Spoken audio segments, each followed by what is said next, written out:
Hello guys, welcome back to our channel Dr. Gear. இன்னையோட topic என்ன அப்படின்னா hair filter எப்படி சேஞ்ச் பண்ணுறது அண்ட் அதை எப்படி மெயின்டைன் பண்ணணும், எப்போ வந்து அதை மாற்றணும் அப்படின்னு பற்றி ஃபுல் டீட்டெயில் வீடியோ தான் இந்த வீடியோ பார்க்க போகிறோம். ஸோ இந்த வீடியோ ஸ்கிப் பண்ணால் பாருங்கள். Let's start the video. So இப்போ வந்து பார்த்தீங்கன்னா ஏர் ஃபில்டர் வந்து எப்போ சேஞ்ச் பண்ணணும் அப்படின்னா, நீங்கள் வந்து இன்ஜின் ஆயில் சேஞ்ச் பண்ணும்போது கண்டிப்பாக ஏர் ஃபில்டரும் சேஞ்ச் பண்ணிடுங்க. அதோட ப்ரைஸ் வந்து ரொம்பவே கம்மி தான். ஃபில்டர் வந்து கரெக்டாக மாற்றலை அப்படின்னா வண்டி வந்து அந்தளவுக்கு புல்லிங் இருக்காது, மைலேஜ் ட்ராப் ஆகும், இந்த மாதிரி பிரச்சனைலாம் இருக்குது. இப்போ எல்லாத்துக்குமே நல்லாவே தெரியும், பெட்ரோல் ப்ரைஸ் வந்து ரொம்பவே ஹைக்கில் போயிருக்கு. 108 ரூபா பக்கம் வந்துருச்சு. அதனால் வந்துட்டு இந்த மாதிரி சின்ன சின்ன விஷயம் நம்ம வந்து பார்க்காம கேர்லெஸ்ஸாக விற்றோம் அப்படின்னா நம்ம வந்து தேவையில்லாமல் பெட்ரோல் செலவு பண்ண வேண்டியதாக இருக்கும். ஸோ இதெல்லாம் மாற்றிட்டோம் அப்படின்னா ஓரளவுக்கு நம்மளுக்கு மைலேஜ் கிடைக்கும் அண்டு நம்ம பெட்ரோலும் வந்து சேவ் பண்ணுற மாதிரி இருக்கும். ஃபில்டர் சேஞ்ச் பண்ணலாம். ஏர் ஃபில்டர் வந்து இப்போ வந்து நான் 220 சேஞ்ச் பண்ணி காட்டுறேன். 220 வச்சுருக்கவங்க எல்லாமே இந்த வீடியோ பார்க்கலாம். 220 வந்து பாக்ஸ் டைப் வரும், மற்ற வண்டியில் ரவுண்ட் டைப் வரும், இன்னொரு வண்டியில் இந்த மாதிரி ரவுண்ட்லேயே வந்து வெறும் ஃபில்டர் மட்டும் அந்த ஸ்பாஞ்சை மட்டும் சேஞ்ச் பண்ணுற மாதிரி இருக்கும். அண்ட் இந்த மாதிரி ஒரு மாடல் ஒன்று இருக்குது, இது வந்து ஹோண்டாவில் வரும். அண்டு கேன் ஃபில்டர் பார்த்தீங்க அப்படின்னா கேன் ஃபில்டர் வந்து யூஸ் பண்ணுறத டோட்டலாக அவாய்ட் பண்ணிக்கோங்க. கேன் ஃபில்டர் யூஸ் பண்ணால் என்ன ஆகும் அப்படின்னா டோட்டலாக உங்கள் மைலேஜ் சுத்தமாக ட்ராப் ஆகும் அண்டு உங்களோட இன்ஜின்லேயும் சீக்கிரமாக வேலை வைக்கிறதுக்கான வாய்ப்பு நிறையா இருக்குது. ஸோ அதனால் கேன் ஃபில்டர் யூஸ் பண்ணாதீங்க. இப்போ வந்து நம்ம ஏர் ஃபில்டரை மாற்றலாம். ஸோ நம்ம சைடு ஒர்க்கர்ஸ் ரிமூவ் பண்ணி எடுத்துக்கலாம்.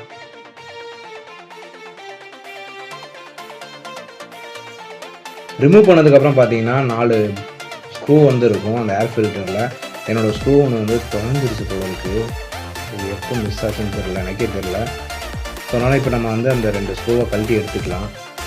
இந்த ஸ்க்ரூ எனக்கு மிஸ் ஆகிடுச்சு, எப்போ மிஸ் ஆச்சுன்னு தெரில. லாஸ்ட் டைம் நான் தான் சேஞ்ச் பண்ணேன், பட் மிஸ் ஆகிடுச்சு போல. ஸ்க்ரூ எல்லாம் மிஸ் ஆகிடுச்சு அப்படின்னா நீங்கள் கண்டிப்பாக வந்து அதை புதுசை மாற்றிக்கோங்க. இல்லை அப்படின்னா இந்த ஸ்க்ரூ இல்லைனாலுமே நாய்ஸ் வர ஆரம்பிச்சிடும். இந்த ஃபில்டர் கழட்டிவிட்டு ஒரு சவுண்டு வரும்ல, அது மாதிரி சின்ன மைன்யூட் நாய்ஸ் வரும். ரொம்ப எக்ஸாக்டாக தெரியாது, ஓரளவுக்கு சின்ன மைன்யூட் நாய்ஸ் வரும். ஸோ அதனாலேயுமே கூட உங்கள் மைலேஜ் ட்ராப் ஆகிறதுக்கு வாய்ப்பு இருக்குது. அண்ட் டஸ்ட்டு சீக்கிரமாக உள்ளே போகிறதுக்கான வாய்ப்பு. நம்ம அந்த ஃபில்டரை கழட்டி எடுத்துடலாம். கழட்டினதுக்கப்புறம் இந்த பார்த்தாலே உங்களுக்கு தெரியும் எவ்வளோ டஸ்ட்டாக இருக்குதுன்னு சொல்லிட்டு. ஸோ புதுசுக்கும் பழசுக்கும் உங்களுக்கு டிஃப்ரென்ஸ் தெரியும். புதுசு பார்த்தீங்கன்னா இப்படி இருக்கும், பழசு பார்த்தீங்கன்னா ரொம்ப டஸ்ட்டாக இருக்கும். ஸோ இதில் வந்து ஏர் ஃபில்டர் வந்து நீங்கள் ரொம்ப டஸ்ட் ஆகிடுச்சு அப்படின்னா அதோடைய மீட்டர்லேயே காட்டும். ஏர் ஃபில்டர் வந்து ப்ராப்ளமாக இருக்குன்னு சொல்லிட்டு மீட்டர்லேயே காட்டும். ஸோ இந்த ஏர் ஃபில்டர் கழிச்சதுக்கப்புறம் உள்ளே வந்து ஒரு பிளாஸ்டிக் இருக்கும், பாக்ஸாக. ஸோ அதை ரிமூவ் பண்ணி எடுத்துக்கலாம். நம்ம புதுசு வாங்கும்போது வெறும் ஸ்பாஞ்ச் மட்டும் தான் கொடுப்பாங்க, அந்த பிளாஸ்டிக் தர மாட்டாங்க. அதனால் பழசுலேருந்து தான் நம்ம எடுத்து யூஸ் பண்ணுவோம். அந்த பழசை வந்து நீட்டாக ஒரு கிளாத்தை வச்சு க்ளீன் பண்ணிக்கோங்க. இதுதான் அந்த பிளாஸ்டிக்கு. ஸோ இதுக்குள்ளேயே பார்த்தீங்கன்னா இன்னொரு ஃபில்டர் ஒன்று இருக்கும், நெட்டு மாதிரி மெட்டலில் இருக்கும், அதையும் வந்து க்ளீன் பண்ணிக்கோங்க.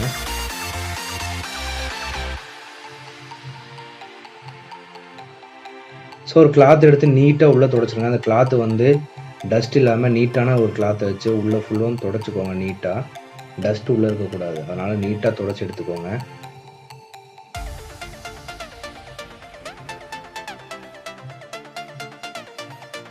ஸோ உள்ளே ஒரு டஸ்ட்டும் இல்லாத மாதிரி ப்ராப்பராக நீட்டாக துடைச்சிக்கோங்க. அதுதான் வந்து டஸ்ட்டு உள்ளே போச்சுன்னா ஈஸியாக வந்து இன்ஜின்குள்ளே போயிடும். டேரெக்டாக இந்த ஏர் ஃபில்டரோட பாக்ஸ் வந்து டேரெக்டாக இன்ஜின்குள்ளே கனெக்ட் ஆகிறதுனால ஈஸியாக உள்ள டஸ்ட்டு போயிடுச்சுன்னா இன்ஜினில் வேலை ஆகிறதுக்கான வாய்ப்பு நிறையா இருக்குது. அதனால் பார்த்து கேர்ஃபுல்லாக டஸ்ட்டு ஆகாமல் வச்சுக்கோங்க.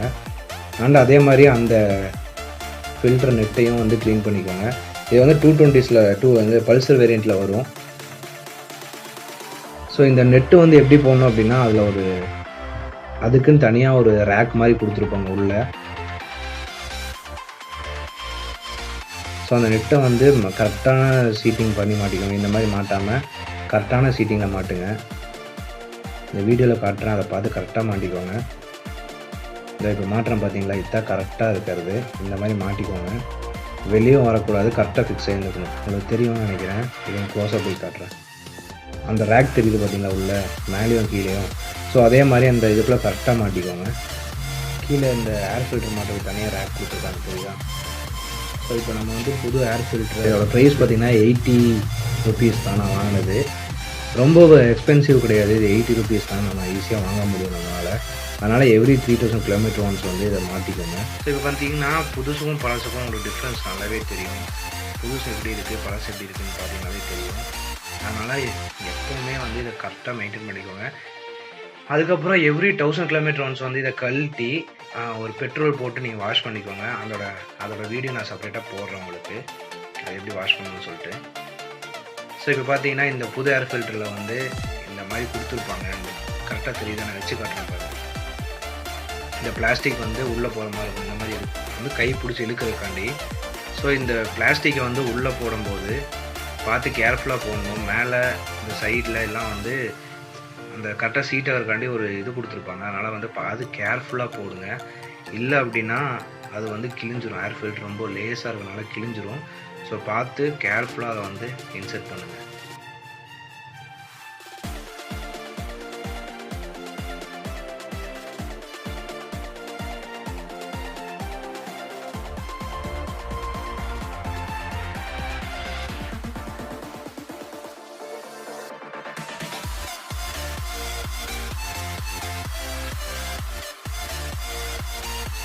ஸோ இந்த மாதிரி அந்த இது மேலேயும் கீழேயும் ஈவனாக வந்து வர மாதிரி பார்த்துக்கோங்க. இப்போ அந்த மேலே இருக்குது பார்த்தீங்களா, மேலேயும் கீழேயும் அந்த எக்ஸ்ட்ரா கொடுத்துருக்காங்க பார்த்தீங்களா, இது மேலே சீட் ஆகிறதுக்கு வேண்டி கொடுத்துருக்கு. ஸோ ஏர் ஃபில்டர்லேயுமே பார்த்தீங்கன்னா கேப் கொடுத்துருப்பாங்க. அந்த மேலே இருக்கிறதும் கீழே இருக்கிறதும் சீட் ஆகிறதுக்கு. ஸோ அது கரெக்டாக சீட் ஆகிறதாங்கிறது பார்த்துக்கோங்க. மெதுவாக இந்த வீடியோவில் நான் பண்ணுற மாதிரி மெதுவாக, ஒரு அவசரம் இல்லை, மெதுவாக பண்ணுவோம், பிரச்சனை இல்லை.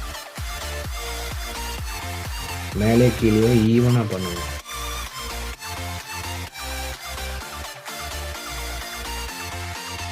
ஸோ இப்போ கடைசியாக வந்து எல்லாமே ஃபிட் பண்ணது அப்புறம் செக் பண்ணி பார்த்துக்கோங்க எல்லா பக்கம் கரெக்டாக அது சீட்டிங் ஆகிடுச்சா அப்படின்னு சொல்லிட்டு. இந்த தெரியுது பார்த்தீங்களா, கீழே அதுக்கான ஹோல்ஸ் கொடுத்துருப்பாங்க, மேலேயும் கொடுத்துருப்பாங்க, இந்த சைட்லேயும் இருக்கும்.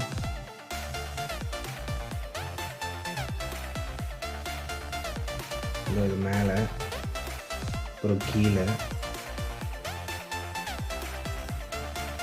அப்புறம் அந்த கை பிடிக்கிறதுக்கும் தனி செப்பரேட்டாக இருக்கும், அந்த சைடில் கொடுத்துருப்பாங்க. ஸோ அது எல்லாமே கரெக்டாக சீட்டிங் ஆகிடுச்சாங்கிறத செக் பண்ணிக்கோங்க. தெரியுதுங்களா, எல்லாமே கரெக்டாக ஃபிட் பண்ணிட்டேன். ஸோ இதுக்கப்புறம் அப்படியே நம்ம எடுத்து உள்ளே மாட்டிட வேண்டியதான்.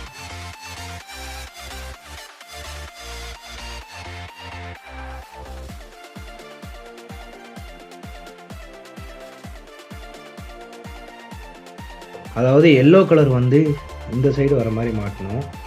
அந்த ஃபில்டருக்கு இந்த சைடு வர மாதிரி, மெட்டல் ஃபில்டர் இருக்குது பார்த்தீங்கன்னா, அந்த ஃபில்டருக்கு இந்த சைடு வர மாதிரி மாட்டணும். நம்ம அந்த வீடியோவில் பாருங்கள், சேம் இதே மாதிரி மாட்டுங்க. இந்த காற்று உள்ளே வந்து ஃபில்டர் ஆகி இந்த பக்கம் வந்து இன்லெட் வழியாக இன்ஜின்குள்ளே போகிறதுக்கு.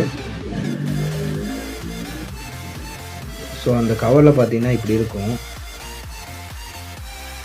அந்த கவரையும் க்ளீன் பண்ணி எடுத்துக்கோங்க. இந்த ஃப்ளாட்டாக இருக்குது பார்த்தீங்கன்னா, அது வந்து உள்ளே மாட்டுறது, அந்த பாக்ஸாக இருக்கிறது வந்து வெளியே மாட்டுறது. ஸோ அதனால் அந்த கேப் எல்லாமே, அந்த இடம் எல்லாமே நீட்டாக க்ளீன் பண்ணி அதுக்கப்புறம் மாட்டுங்க. வீடியோவில் க்ளீன் பண்ணுற பார்த்தீங்களா, நல்லா நீட்டாக க்ளீன் பண்ணிடுங்க. ஒரு மண், டஸ்ட்டு எதுவுமே இருக்கக்கூடாது, எல்லாம் நீட்டாக க்ளீன் பண்ணிடுங்க. நீட்டாக க்ளீன் பண்ணிட்டு அதுக்கப்புறம் மாட்டிக்கலாம்.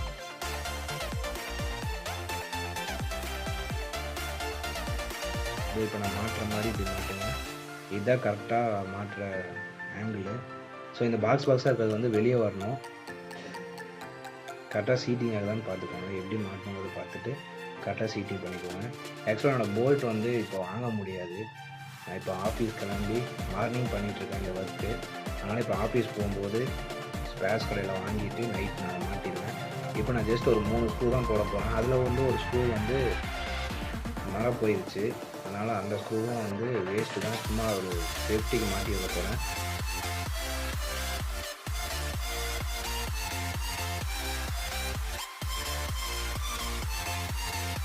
இதில் வந்து பார்த்தீங்கன்னா 2 ஸ்க்ரூ வந்து சின்னது வரும், 2 ஸ்க்ரூ பெருசு வரும். மேலே இருக்க 2 ஸ்க்ரூ வந்து பெரிய ஸ்க்ரூ வரும், கீழே 2 ஸ்க்ரூ வந்து சின்ன ஸ்க்ரூ வரும். ஸோ இதில் தெரியுது பார்த்தீங்களா, சைஸ் வந்து தெரியும். கீழே 2 ஸ்க்ரூ வந்து சின்னது, மேலே 2 பெருசு, மைண்ட் வச்சுக்கோங்க. கரெக்டாக மாட்டிக்கணும். ஸோ இப்போ என்கிட்ட வந்து ஒரு ஸ்க்ரூ கிடையாது, ஒரு ஸ்க்ரூ வந்து மரம் போயிடுச்சு. அதனால் வந்து நான் ஆஃபீஸ் போய் தான் வந்து மாற்ற போகிறேன். அதனால் நீங்கள் இந்த தப்பு பண்ணாதீங்க, இல்லைனா உடனே அதை சேஞ்ச் பண்ணிடுங்க. ஸோ ஏர் ஃபில்டருக்குள்ளே டஸ்ட்டு போகக்கூடாது. அவ்வளோதான் இந்த வீடியோ பிடிச்சிருந்தா லைக் பண்ணி சப்போர்ட் பண்ணுங்கள். அவங்க நம்ம சேனலை சப்ஸ்கிரைப் பண்ணிக்க கூட பெல் ஐகானை கிளிக் பண்ணுங்கள்.